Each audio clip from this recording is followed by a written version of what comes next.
سؤالِك لمّا بتقولي أتعلّم الحملات الإعلانية وأدير حملاتي بنفسي والّا أروح لagency هي اللي تعمل لي الحملات الإعلانية، نفس بالضبط لمّا نيجي نترجمها أتعلّم أنا السواقة وأسوق العربية والّا أجيب سواق يسوق لي هو العربية.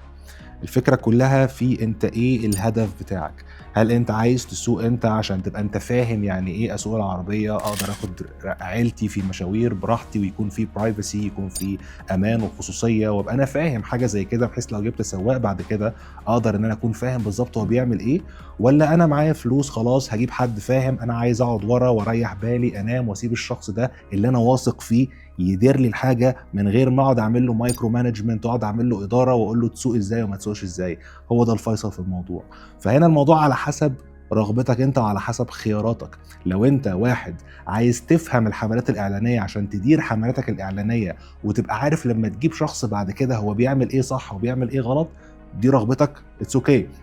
لو أنت معاك فلوس كتير، ما عندكش وقت إن أنت تجيب شركة متخصصة تعمل لك حملات إعلانية، عايز تجيب شركة أنت واثق فيها هي تعمل لك الشغل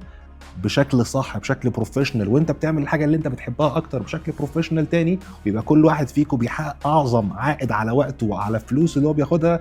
يبقى ده الخيار اللي أنت هتروح له. فالموضوع راجع